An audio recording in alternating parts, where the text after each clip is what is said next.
Hello everyone, আমি ইমরান হাবিব আছি আপনাদের সাথে। আজকে কিন্তু আপনাদের জন্য একটি চমকপ্রদ নিউজ নিয়ে আমি হাজির হয়েছি।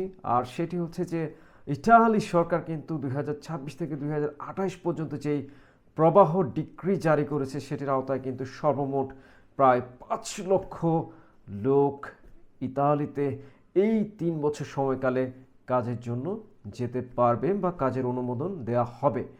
এবং মজার বিষয় হচ্ছে যে শুধুমাত্র 2026 সালে প্রায় 1,64,850 জনকে ইটালিতে কাজের অনুমতি দেওয়া হবে এবং যেই সকল দেশগুলোকে এই অভিবাসন সুবিধার আওতায় আনা হয়েছে তার মধ্যে কিন্তু বাংলাদেশ অন্যতম।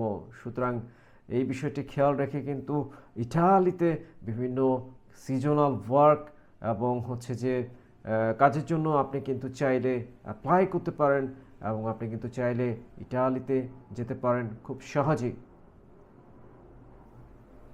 ইটালিতে কাজের ভিসা পাওয়ার সবচেয়ে যে কঠিন যে বিষয়টি সেটি হচ্ছে একটি নালস্তা এবং সেটি সংগ্রহ করা কিন্তু একটি দুরূহ ব্যাপার হয়ে দাঁড়িয়ে যায় অনেক সময়।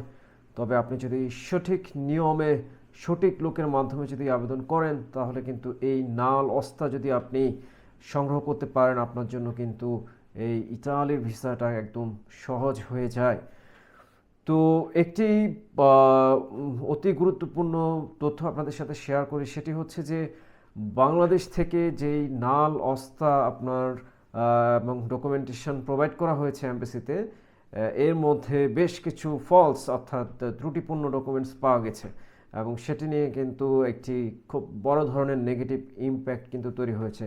তো আপনারা খুব কেয়ারফুলি এই ইতালিয়ান গভর্নমেন্ট যে সুযোগটি দিচ্ছে সেটি কাজে লাগানোর জন্য অবশ্যই আপনাকে কিন্তু সঠিক এবং হচ্ছে যে তথ্য যেটা আপনি প্রোভাইড করবেন সেটা যেন ভ্যালিড হয়, ঠিক আছে?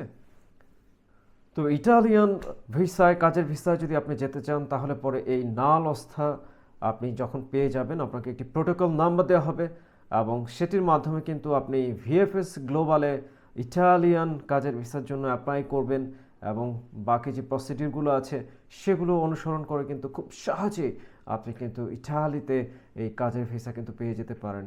তো সবার জন্য অনেক অনেক শুভকামনা রইল। আপনি হচ্ছে যে ইটালি এই যে সুযোগ দিচ্ছে আপনাদেরকে বাংলাদেশি নাগরিকদেরকে সেটা কিন্তু অবশ্যই লুফে নেওয়ার চেষ্টা করবেন। ভালো থাকবেন সবাই। আসসালামু আলাইকুম।